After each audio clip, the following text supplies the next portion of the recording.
Psychology is the study of the human mind, and of course, there's lots of strange disorders and syndromes. I'm your host, Leah. I'm Phil. And I'm Steve. Today we'll be delving into the strange ways things can go wrong in the human psyche. Get your napkins ready. If you have an appetite for the strange and bizarre, then pull up a chair and grab a spoon for another intriguing serving of Remnant Stew. Remnant Stew is gluten-free, organic, made from all natural, free-range ingredients, and guaranteed to provide the recommended daily serving of curiosity.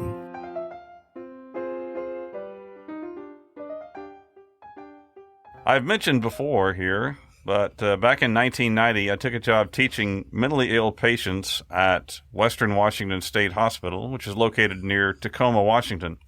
The purpose of my job was to try to help mentally ill folks with basic and slightly advanced living skills. In addition to basic academic subjects, we worked on things like how to read a bus schedule, how to order from a menu in a restaurant, how to quit smoking, and even relationships and dating. It's important stuff. Yes. I found the work to be very challenging, as many of the patients were dealing with both visual and auditory hallucinations. Yet I also found these folks to have a remarkable sweetness, and I became very fond of many of them. Oh yes, they were also quite happy to tell you whatever was on their mind.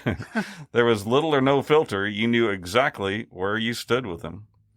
Well, today, while we're talking about odd psychological disorders, we want to make it clear that we are in no way attempting to ridicule the folks who suffer from the effects of mental disorders. Yeah, that's right. Even though they can occasionally present in a somewhat comical way. Just as an example, at the hospital where I worked, at one point there was a surge in the number of patients complaining to their doctors that they were hearing cars talk to them. Oh, God. Okay. Well, Pixar? Upon further investigation, it was found that a staff member who happened to park near the patient cafeteria had an alarm installed on their car that said, "Get away from me," whenever somebody touched it. The patients had to be told that was not a hallucination. You weren't really hearing that. And that staff member did not, was that premeditated? No, I don't think it was. It was just, it was just somebody happened to have it on there. Didn't think it through like that. I just thought they might be watching, Pixar's Cars in the middle of the room or something. Well, according to a website called Online CSP EDU, which is from Concordia University in St. Paul, Minnesota, an estimated 50% of all Americans are diagnosed with a mental illness or disorder at some point in their lifetime. Mm-hmm.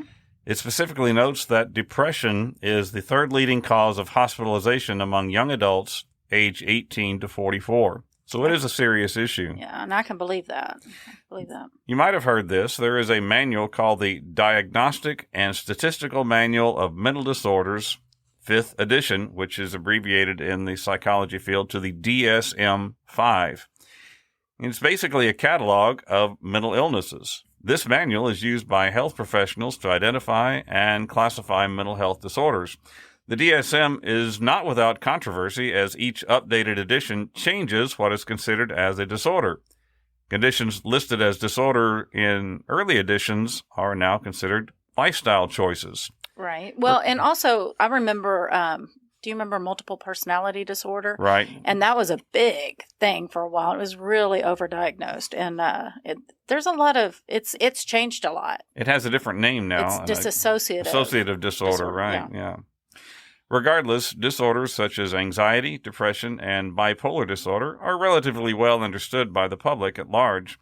However, some conditions noted in the DSM-5 are so rare that mental health professionals may never encounter them. Here are some of the rarer mental health conditions. The first one is called, I'm going to spell it for you, it's K-H-Y-A-L-C-A-P, Kyle-Cap. It's also called wind attacks. No, Phil, not those kind of wind attacks. I see it in your face. You're about to say something. Oh, really?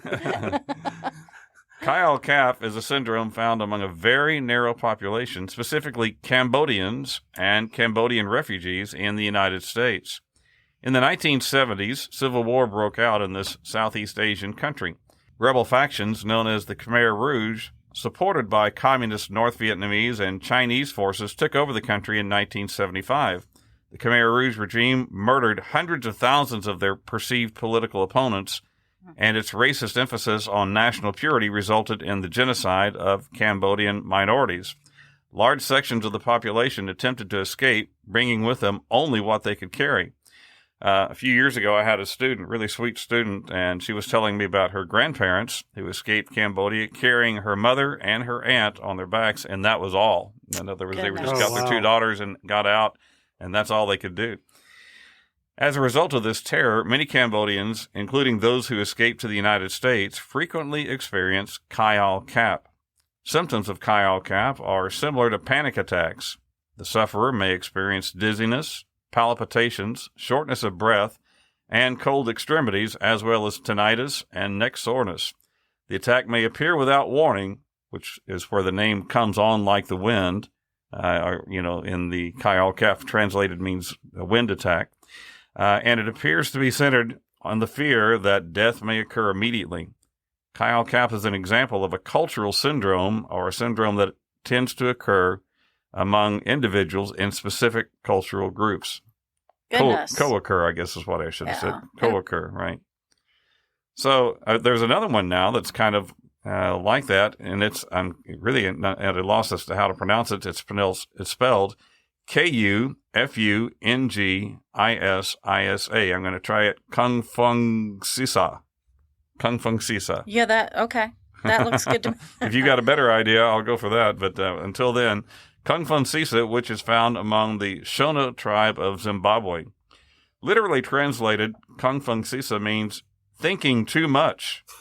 Well, I've known people. I mean, that's a thing that we deal with now. Yeah, actually it is. I think Kufungisa involves ruminating on upsetting thoughts, particularly worries.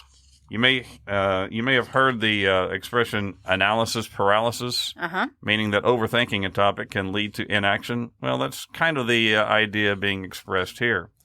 A common idiom in Zimbabwe is, "My heart is painful because I think too much."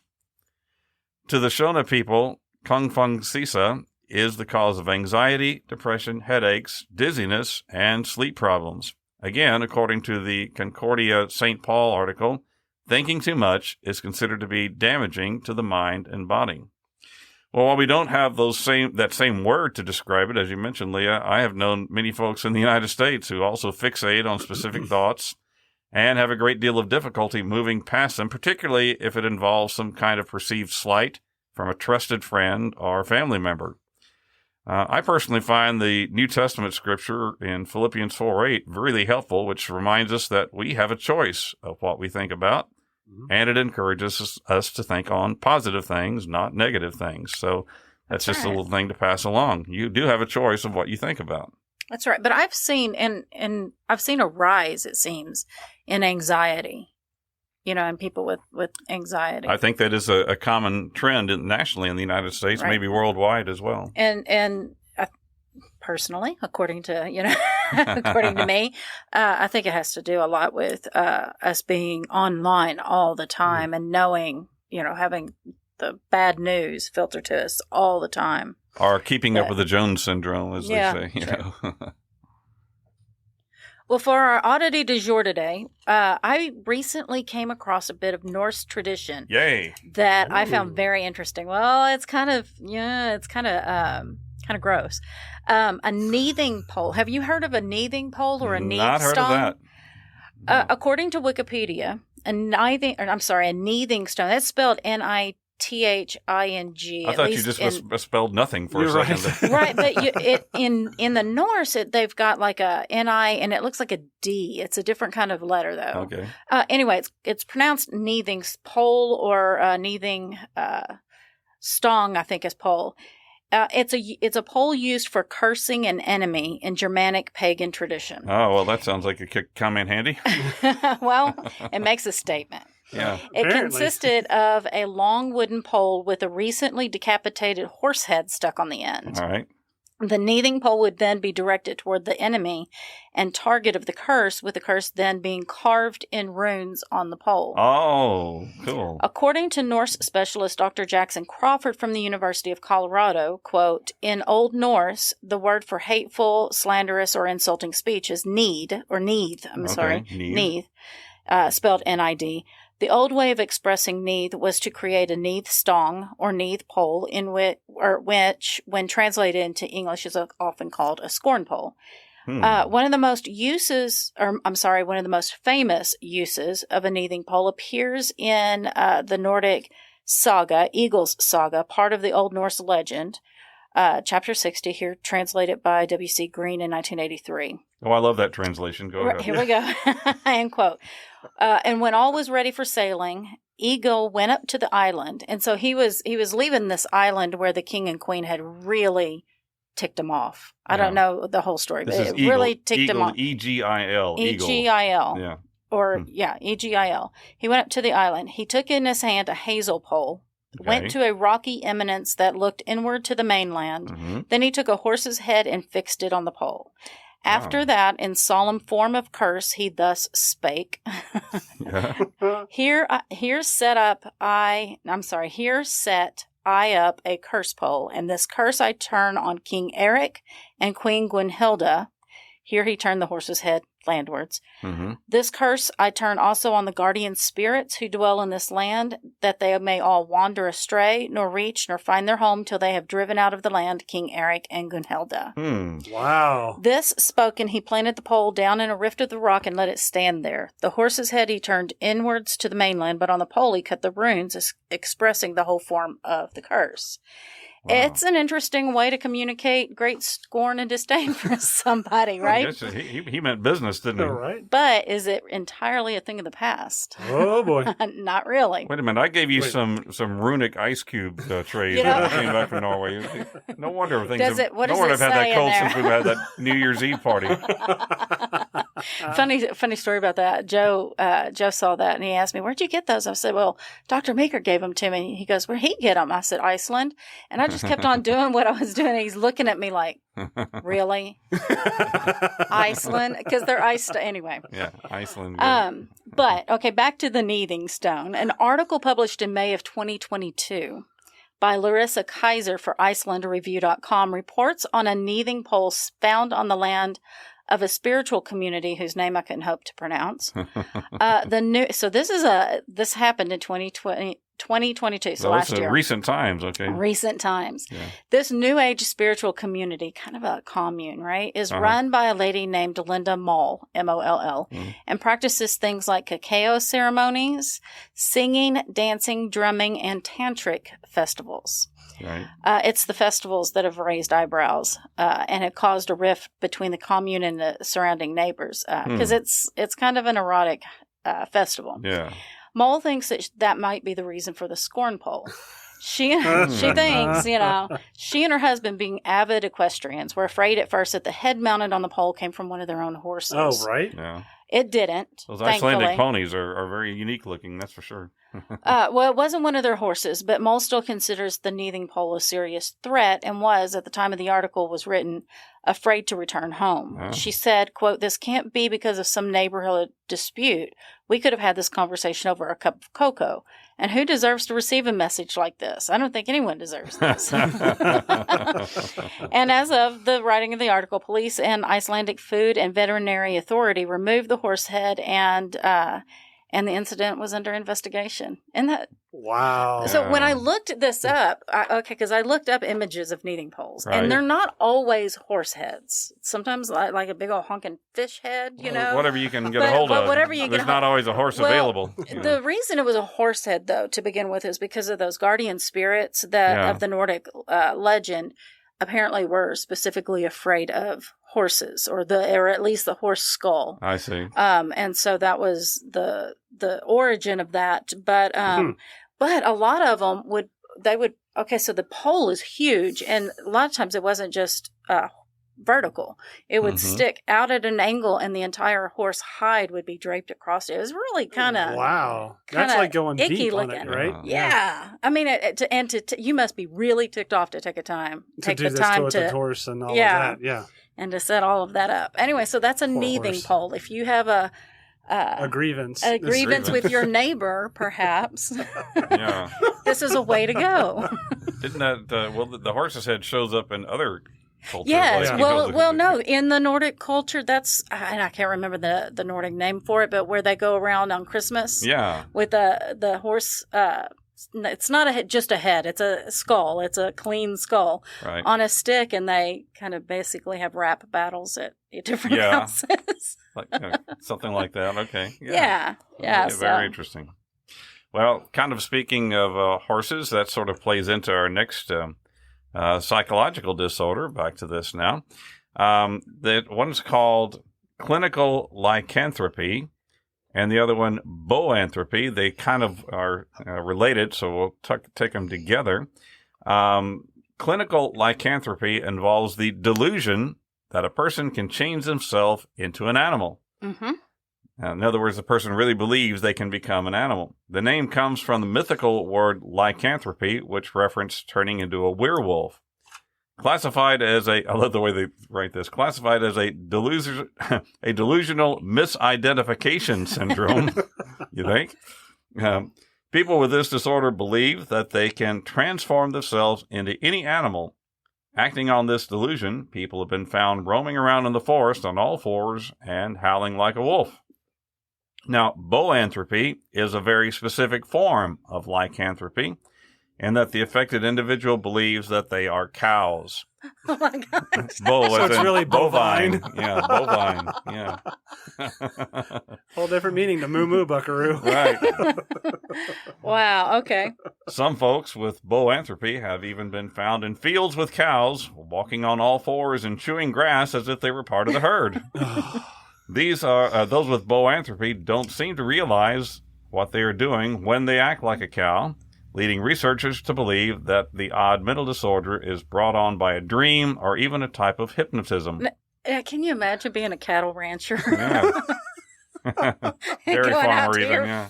field and there's a guy out there munching on the grass. Right. Okay. Now, there is a kind of a famous example of this found in the Old Testament of the Bible. King Nebuchadnezzar, the king of Babylon. In the Old Testament book of Daniel, the king is described as being driven away from men and eating grass as an oxen. So there's an ancient example of that. Now, this one is kind of an interesting name in that the syndrome is really opposite of what the name would suggest. The name is Diogenes syndrome, Diogenes, but it's more commonly referred to as hoarding. Oh, yeah. Diogenes syndrome is one of the most misunderstood mental disorders. Recent popular television shows, which focus on those suffering from this disorder, have raised public awareness. I watch those just to feel better about my house. But no, I've had family with this disorder. This syndrome is characterized by an overwhelming desire to collect random items and then forming an emotional attachment to them. The disorder is more common among the elderly, as well as people who have at some point in their lives been abandoned or who have lacked a stable home environment. Or even those that have gone through the Great Depression. That really affected a lot of people in that same way. In addition to hoarding, sufferers often neglect self-care and become socially isolated.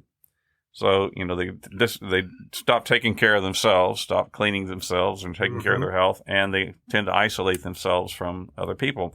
Oddly enough, the syndrome is named for the Greek philosopher Diogenes, who was just the opposite of what a hoarder is. Rejecting the desire for wealth, power, and possessions, Diogenes found virtue in poverty. He slept in a large ceramic jar. I'm really kind of having trouble imagining that. Did it have the lid on it? I'm not sure of it anyway. And he was actively engaged socially, so the misnamed Diogenes syndrome. I've never heard it called that before, but that's interesting. Now, this next one, I'd never heard of it before, but I actually experienced it a few years ago. My wife and I, along with my sister and brother-in-law, were touring Italy. In the beautiful city of Florence, we spent a good deal of time one morning in the Accademia Gallery, marveling at Michelangelo's amazing statue of David. It's really quite stunning. Imagine a 19-foot-long hunk of rock and turning it into this magnificent statue. When you see it, seeing it up close and the detail, even the veins in his hands and the thumbnails and just, his hair, everything is really quite amazing. I actually watched as art students burst into tears upon seeing it up close. Then there were other notable works of art there as well. Now, after a brief lunch, we left the academia and toured the Uffizi Art Museum, which is nearby, and it houses some of the greatest artistic works of the Renaissance period. Well, about halfway through the Uffizi, I strongly felt the need to get to a window and look outside. Imagine that. Here I was in this amazing ancient palace, surrounded by incredible works of art, but I found it to be overwhelming. I called it at the time, I thought it was just like stimulation overload. Right, okay. But I didn't realize what I was experiencing had an actual name. According to a website called onlinepsychologydegree.info, Stendhal syndrome, Stendahl syndrome, occurs when the sufferer is exposed to a large amount of art in one place or in other environments characterized by extreme beauty. Those who experience this odd yet scary mental disorder report sudden rapid heartbeat, overwhelming anxiety, confusion, dizziness, and even hallucinations. Okay, mine wasn't nearly that bad. I just felt like, I could feel kind of the anxiety that I needed to go look at the river outside rather something normal than all the artwork I was looking at. Wow. Stendhal syndrome is named after a 19th century French author who described in detail his experience after an 1870 trip to Florence. In fact, the condition is also known as Florence syndrome. Wow. Fortunately for me and others who have experienced this phenomenon, the condition is temporary. But it was, it was really strange. I got to go look out the river, out the window, and see something not art for a few minutes. I can absolutely understand that. You just need to take a break a little bit. Right. Well, let's talk about psychopaths, sociopaths, and narcissists. Three of my favorite things. Well, those are the subjects I think about when thinking about the topic of psyche. It's okay. I'm just thinking about saying, oh my, after that list. After all, we probably have all had interaction. You want to start it over and you can say, oh my? No, I just did. Okay, good. There you go. There's your joke, people. We've probably all had interaction with one or more of these types of people with these conditions. Yes. And you out there listening, you may be one of these. So are you a psychopath, a sociopath, or a narcissist? Or all three. Yeah. Now that would be quite a feat. If you're a narcissist, you probably don't think you're any of them. That's exactly right. So if you don't think you're it, maybe you ought to ask your friends. Yeah. If you have any. We have a pretty good grasp on what a narcissist is, I think. It's defined as a person with a pattern of grandiose self-importance and lack of empathy. So it's that friend that interrupts your crying over the loss of a loved one to tell you how they know exactly how you feel because they just lost out on a job promotion, and then goes on to tell you in detail why that was unfair. Mm-hmm. A person that makes everything about them and are completely oblivious to it. Oh, that was nothing. Wait till I tell you about this. Yeah. Let me one-up you. Narcissists require a ton of attention, and it may be draining spending time with them. In close relationships, they tend to be abusers in an emotional or verbal way, if not even physically. Yes. They make for very bad parents or lovers. Yes. But what about a psychopath and a sociopath? Those words are treated like synonyms a lot, but there is a difference. Yeah. Break it down for us, Leah. Although sociopath and psychopath are often used interchangeably and may overlap, we'll say that. Okay. Each has its own clear lines of distinction. So visualize your Venn diagram, folks. We got psychopath, sociopath, and the overlapping and there is some overlap in there. Good. That's where you do not want to be. All right. And you don't want to associate with people in there. While both conditions are marked by a lack of empathy toward others, an inability to understand how others feel, as well as few emotional attachments to other people, some of the key differences are sociopaths make it clear they do not care how others feel, whereas psychopaths are skilled at pretending that they do care. So they pretend they care. Yeah, they're really good at caring. The other ones don't bother pretending. Okay. They're really good at pretending to care. That's right. Sociopaths behave in impulsive, hot-headed ways and are prone to fits of anger and rage, whereas psychopaths are more cold-hearted and calculating.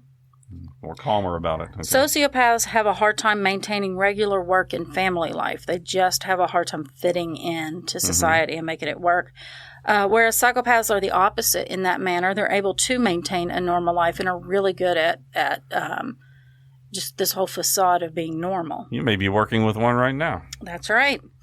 Sociopaths can form emotional attachments, but it's difficult, whereas psychopaths fail to form genuine emotional attachments, but may love people in their own way. the key difference here is that sociopaths have a hard time fitting into society, whereas a psychopath does well in society, and because of the lack of emotion, often sees people as opponents in a game that they are determined to win. So it's no surprise that according to several sources that cite a study by psychologist Kevin Dutton, the number one profession of choice for psychopaths, can you guess? Car salesman. Well, I could see that. Salesman was on the list of top, but it's CEO. Oh, wow. The chief executive officer. Yeah, because they have no problem stepping on people to get to the top. They can do they can make the cuts without, they can fire people without getting emotionally involved. That's right. Some of the other professions of choice are lawyer, salesman, surgeon, police officer. There's a reason they do psychovals for that. And this last one may surprise you, clergy. Right. Ooh, I don't think they last long as clergy, but yeah. Many sources I have found, such as Britannica.com, state that a key difference between the two is that psychopaths are born and sociopaths are made. It's the whole nurture versus nature argument, saying that while both biological and environmental factors play a role in the development of psychopathy and sociopathy, it's understood that psychopathy is generally an inherited condition, whereas sociopathy is caused by extreme emotional abuse or severe childhood trauma. The environment. However, the more medically minded sources I came across, because I was really trying to find, something definitive and something scientifically minded that said that as well. So we don't just pull this stuff out of the air, folks. Yeah, I try, especially on these more scientific topics. Right. But the more medically minded sources I came across said that that's just a little bit too simplistic an explanation. Right. In any case, the characteristics of narcissists, sociopaths, and psychopaths overlap quite a bit, and it really takes a skilled psychologist or psychiatrist to make a diagnosis. But even then, many mental health professionals may differ in their diagnoses. And the reason I say that is because, I started to look up different serial killers, because you think of like Ted Bundy. Yeah. Ted Bundy was really good at manipulation. Sure. He really fit well into society. So was he a psychopath or a sociopath? You would say he's a psychopath. Right. But then he's been diagnosed as both by different people. Anyway, the sources I used are verywellmind.com, domesticshelters.org, Forbes.com, Wikipedia, and Britannica.com. Well, I think what you said brings up an interesting point, that diagnosis of some of these disorders is very difficult. It's not like you can run a lab test. Exactly. And see, it's largely based on observation of the person and interviews with the people that are around them in order to, try to gain what's going on. And in both cases, treatment is pretty difficult, frankly. It's well, you're trying to get them to open up honestly, right? And yet they're pretty dishonest with everyone, including themselves. So. Well, and I'm just absolutely going to go off the fly right here and just say that I saw a TV show on this, and I don't remember what the TV show was called, but they gave tests. They just pulled out several people from different walks of life and they tried really hard to get different, CEOs as well as the male person, that kind of thing, and gave them tests and everything to determine if they were, this was strictly about psychopaths and empathy. And because their point was there's a whole lot more psychopaths out there than you know. There's a lot of psychopathic people that are just existing, and they're not choosing to do evil. They're not choosing to become killers or anything like that.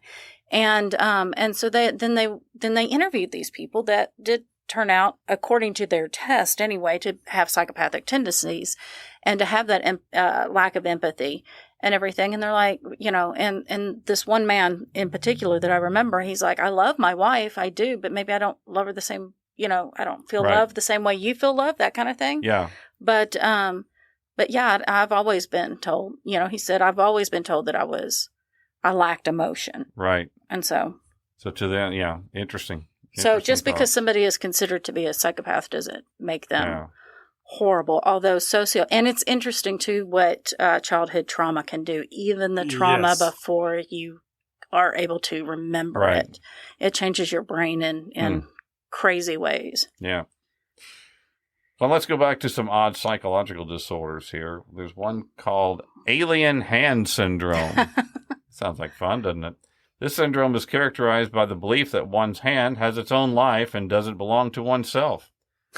Those with this scary but rare disorder experience a complete loss of control of a hand or even a whole arm.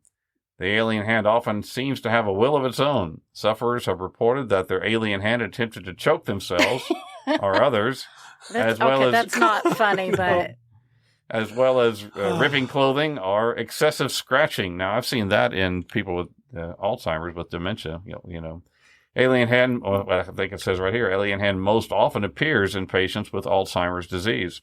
Some of this disorder are able to use their other hand to control the afflicted hand. I love this terminology here. This is known as intermanual conflict. I'm picturing Tim Conway. Yeah, right. I'm dying. This means that the hands are in opposition to one another. There's currently no cure for the disorder. Some Alzheimer's patients have actually been fitted with gloves to prevent themselves from scratching or causing other harm with the alien hand. What are you doing? I'm arm wrestling myself. With myself, but it's not really It's myself. not myself. I'm Now, have you heard? Okay, I've heard of alien hand syndrome, but maybe it was misapplied, where you fall asleep, or when you wake up and your arm is asleep, and Right. you're like, "Whoa, whose hand is that?" Because it doesn't feel like you're. Have you ever had to take your arm with your other hand and start shaking it? you know? To try to wake Try it to- up. Yeah. That's a manual Look it up. intervention. Yeah, that's right. All right, now I'm not sure about you, but when I think of Alice in Wonderland, my mind goes to the great Walt Disney animated feature from the 1960s. Mhm. You may recall that Alice chased the rabbit down the hole and found herself in a distorted other world. At one point, she found herself to be growing to oversized dimensions. Alice in Wonderland syndrome causes sufferers to experience their surroundings or even their own body in a distorted way. Described as an LSD trip without the euphoria, Alice in Wonderland syndrome is extremely rare Thank goodness. All right. and in most cases affects those in their 20s who have had a brain tumor or a history of substance abuse. Also known as Todd's syndrome, TODD''S, Alice in Wonderland syndrome may cause hallucinations, sensory distortions, and an altered sense of speed. These symptoms Wow. can trigger panic and fear responses. As stated in the online psychologydegree.info site, a mental illness like this one makes you want to keep your mental health a top priority. No mention was made about celebrating your unbirthday. Hey, today is my, My birthday. birthday. A very merry unbirthday to you. Well, anyway, now this next one is called CAPGRAS syndrome, and I guess it's Capgras syndrome, and also reduplicative amnesia. They actually are two different ones, but they're very closely related, so we'll talk about them together. Reduplicative. Reduplicative amnesia. Deja Okay. vu. Not But I quite can't like remember that. I had it. Yeah. French psychologist Joseph Capgras was fascinated by the illusion of doubles. And, we talked about this idea back during our season 2, episode 6 on twins. And we talked about identical twins. That's a great episode to go back and listen to. However, patients who suffer with Capgras syndrome have a profound belief that important people in their life, usually a spouse, family member, or close friend, have been replaced by an imposter. Moreover, they believe that this imposter is trying to harm them. Oh. Yeah. Oh, That would be scary. Yeah. That would Yes, be really that- freaky. that's- Your more wife creepy. or your husband's no longer your husband. They're somebody else, and they're trying to harm you. They're a body double. Yeah, that would be freaky. Oh yeah, we also talked about imposters back in season 2, episode 1. That was a good. really That was a good fun episode. Yeah, episode. love I that really one. like that one. Go back and listen to that one too. Fortunately, Capgras syndrome is quite rare. It's most often seen after a brain injury or in those who have dementia, schizophrenia, or epilepsy. Now, similar to Capgras syndrome, reduplicative amnesia details sufferers who sincerely believe that a location has been duplicated.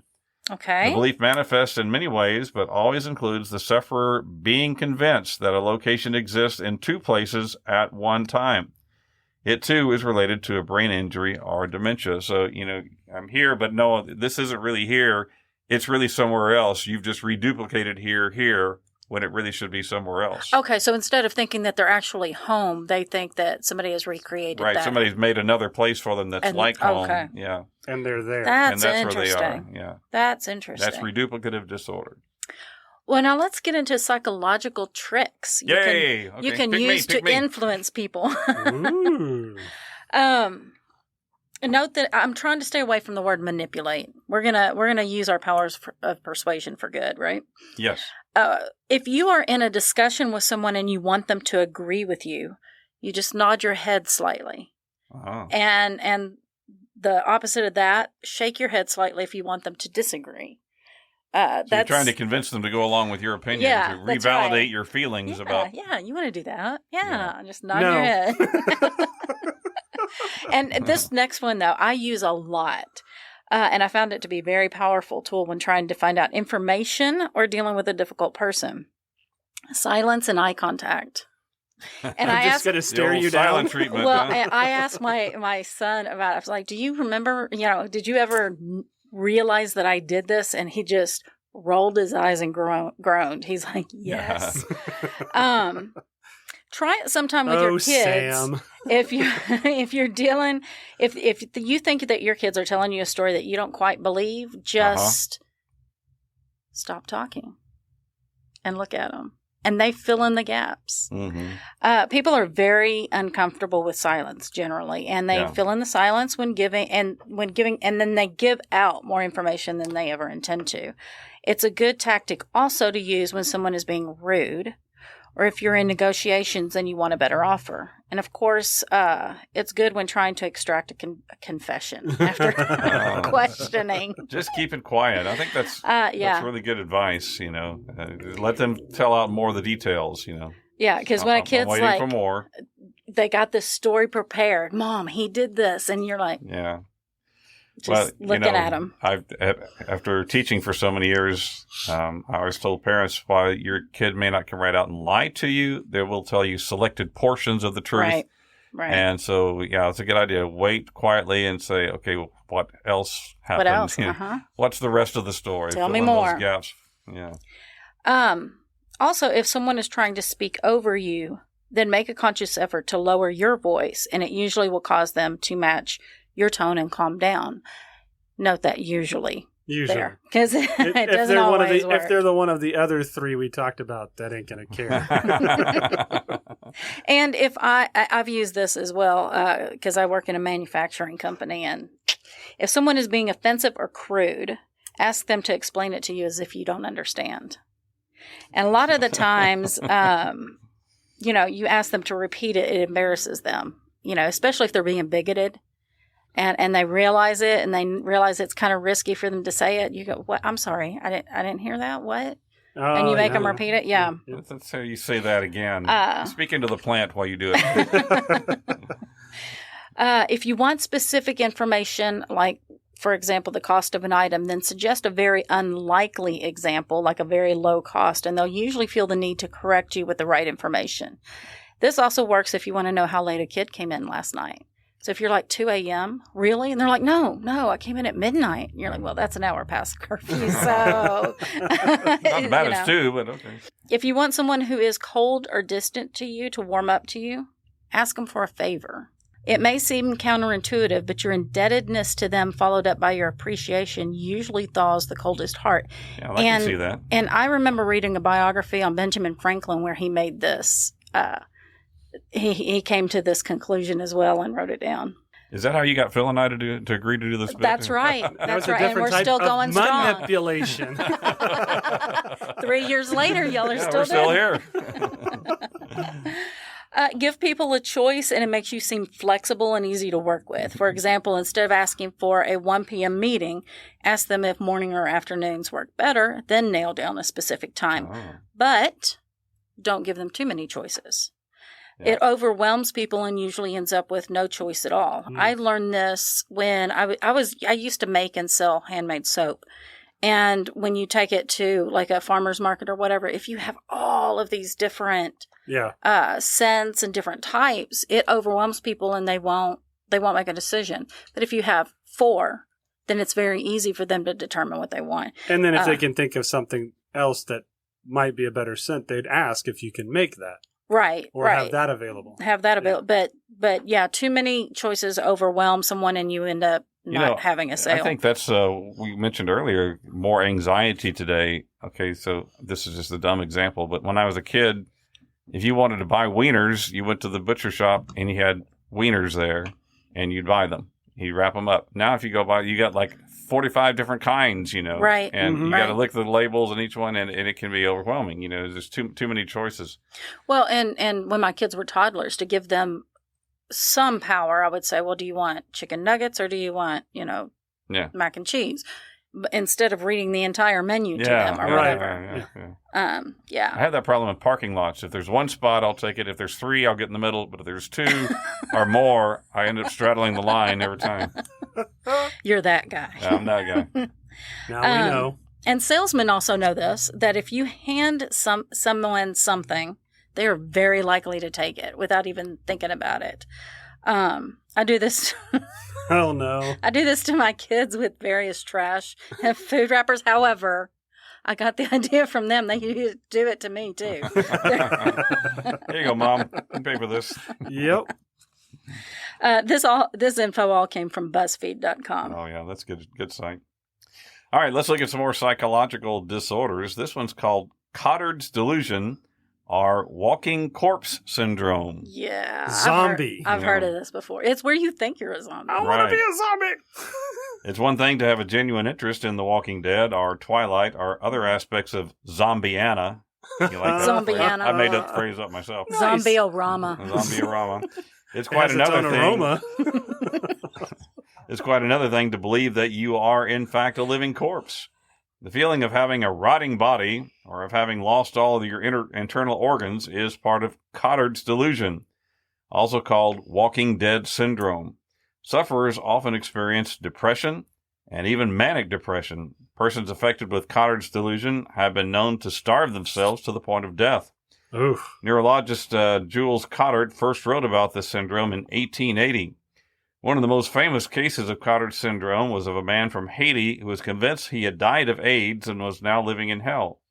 Sometimes it's hard to tell the difference. Yeah, depending on your circumstances. And things are pretty rough in Haiti these days, unfortunately. Yeah. So, now, this one is more well-known, but maybe still somewhat misunderstood. Obsessive-compulsive disorder, or OCD. Though it's widely heard of and often mocked, obsessive-compulsive disorder, often mocked. Yes, is fully understood by very few. OCD manifests itself in a variety of ways, but is most often characterized by immense fear, anxiety, and recurring thoughts of worry.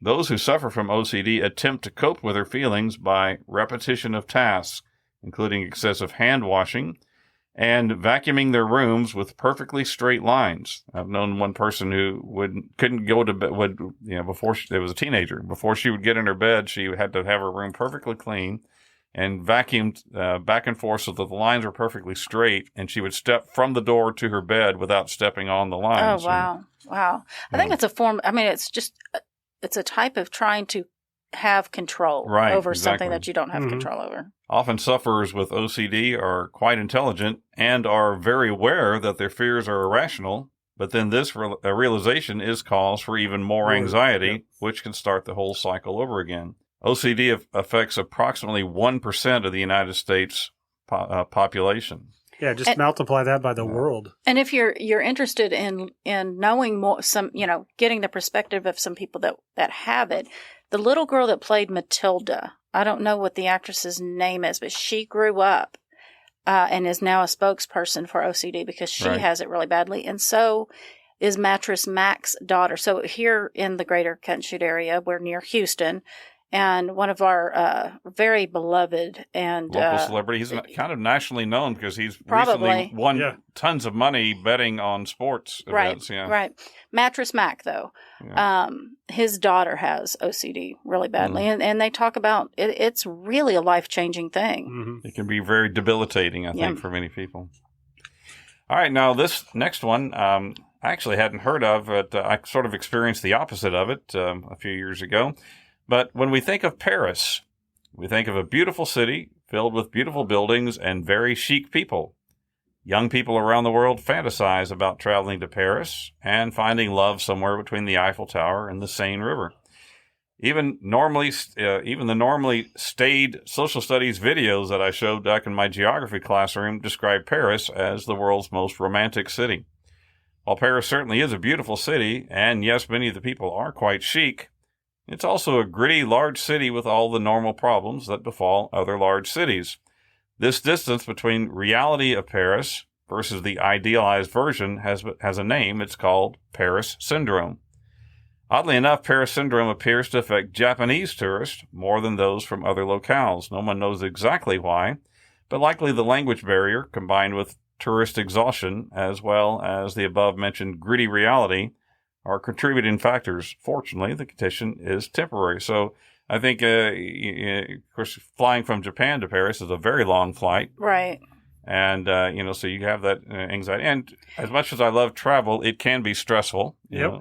Your sleeping patterns are messed up and you're, Well, eating different foods and you're.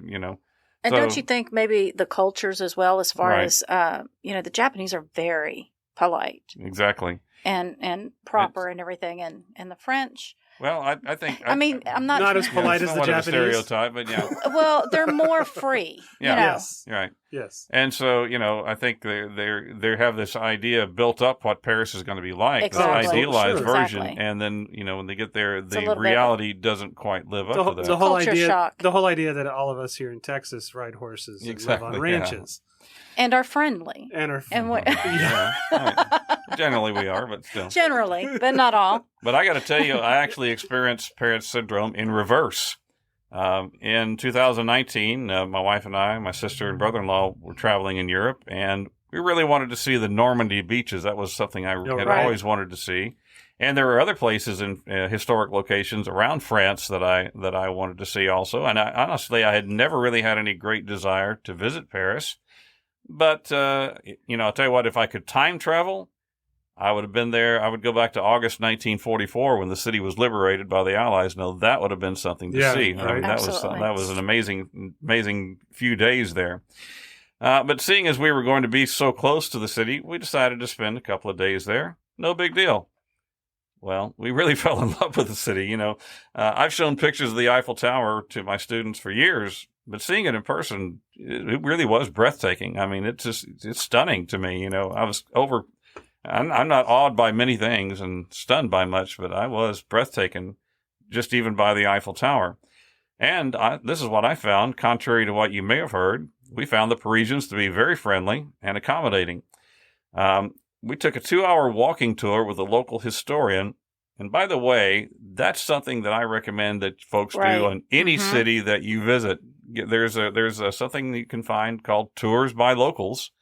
And, I was in Charleston, South Carolina just a month ago and had a great tour by a gentleman there that's from that city. And, you just get a real good sense of, what the city is like. And so anyway, I had just a great time in Paris, and I think we'll be going back. We ended up wishing we'd spent more time there. Completely different than what we thought it was going to be. We went to San Antonio, and they have the riverboat tours for the Riverwalk area. And we've been tons of times and actually taken that boat tour several times, but it's the different guides. Right. Right. That they bring the each have different Yeah. parts of the Sure. stories that they share. And every time it's like, oh, I didn't realize that. Right. Exactly. Right. Or you could take a ghost tour of the city. That's what right. I So do. when you come to Montgomery County, Montgomery. Texas, in the greater Cut and Shoot area, you want to sign up for To Leah's go to ghost tour of Montgomery. Texas. Yep. That's right. That's right. Very good tour. It's just a little further past the greater Cut and Yeah, Shoot. just it's in the It's in Montgomery. It's in the outskirts of the Cut and Cut and Shoot Shoot area. area. The Well, hinterlands. Onward and upward. Speaking of psychological tricks, like the last thing that I mentioned, here are some ways that advertisers manipulate us. And yes, I did use the word manipulate. Because it is manipulation. There are things I think we are aware of on a certain level, but let's face it, advertising is all around us, and we are bombarded by ads nearly every waking moment. So a lot And of we interrupt this program manipulations. to introduce you to another advertisement. Exactly. And so a lot of this, I think, go under our radar. Things such as putting candy and other small cost but impulsive buy items near the cash register. Oh, yeah. Where you are likely to spend time waiting in line looking at them. Yep. Sometimes with an impatient toddler. Or teenager. Or just by yourself with a growling stomach and a raging sweet tooth. Yeah. Never go shopping on an empty stomach. Right. Did you know that Disney is known to use smells to attract customers? They'll do their best to make an area smell of baking chocolate chip cookies to get you to come and buy a snack. Oh. But even then, they also use smells to enhance your experience on an attraction, like adding the smell of seawater and wet wood to the Pirates of the Caribbean attraction. And Disney, as well as other establishments that I can think of, place the exit strategically where you have to walk through the gift shop to get out. Oh, yeah. All museums do that. Yeah, now. I was going to say that. I know the that. Houston Museum of Natural Science does that. And going back to what I said about limiting choices, advertisers simplify the decision-making process often down to an either-or scenario, so as to make decision-making less daunting. And then they use emotion. They use emotion a lot on commercials. Advertisements appeal to emotion rather than reason. For example, a sleeping medication and ad might show friends enjoying dinner together. Like, what does that have to do with, or a father engaged in family activities rather than focusing on the product itself. They portray a life you might want for yourself. Ads are designed to remove thinking from the equation. We're just sheep, right? Yeah, sometimes I don't know what they're advertising. That's I always most of the time I figure I must not be the target audience for this. We do that too. We're watching TV. They're trying to sell here? Every now and then a commercial comes on. We're like, what? What do you think that's about? And just put it on mute and watch the pictures and go. We start making bets. Like, is that a car commercial or is that okay? A laxative? Who knows? Maybe both. I mean, even during the Super Bowl, they pay millions of dollars for those ads, but you don't always know what it is they're That's advertising. the only reason I watch. Right. It's just like you're waiting for that end of the commercial. It's like, where are you guys going with it? What's the logo? Show the logo. Advertisers rely a lot on color and the feelings or ideas those colors invoke. I know this from being a graphic designer. Law offices, for example, tend to use classic dark colors like maroon or navy, the color of leather-bound books, to give the impression of professionalism in academics or knowledge, whereas those colors would not be wisely used for a spa or an ice cream shop. Yeah, I guess not. We are greatly affected by color and assign certain moods and emotions to different colors. Think about the Apple stores. They really use white to convey clean, simple design. Right. And finally, advertisers work hard to express the idea that buying their product will fulfill the deeper desires of your heart than the product could possibly satisfy. Achieve. What I mean by that is like coffee showing a happy family eating breakfast together before their busy day. Like, who does that? How many of you people are morning people to do that before a cup of coffee? But you want that. Like, as a mom, you're like, I wish we would all just get up happy instead of, where's your shoes? Where's my keys? Or a laundry soap showing a laughing, healthy baby. Their main consumer is the woman of the household, the moms, and they appeal to her desire to be a good mother, to keep a clean house, and to save money doing it. All right. And perfume commercials, no one knows. No one knows what that is. Well, they can't show you the smell on television. Yeah, I guess. So they have to be exceedingly weird. Yeah, right. I remember when I was a kid, they made it illegal, but when you would go to the movies, they would the subliminal messaging? Be one frame or two of just a subliminal popcorn and a Coke. As right a subliminal message, and so I don't know. I actually saw it, but most people couldn't, I guess, but because my eyes work kind of strange. But you subconsciously were supposed to see it. Oh man, you look I at want a Coke. I need a Coke and a popcorn right now. I don't know. It must be the boring part of the movie. Well, I got my info from allears.com, which is an interesting website. Can you hear me now? And an article for Nevada Today by Professor Laura Crosswell on unr.edu, which is the University at Nevada, Reno website. Okay. A couple notes before we get it to the trivia challenge. I want to welcome Brandy Nichols to the Remnant Stew team. Hey, Brandy. Yay! Yay! She's my sister, by the way. She was a great help in the research for this episode and is also taking over several administrative tasks for the podcast. Good job, Randy. And now it's time, boys and girls, for the Trivia Challenge.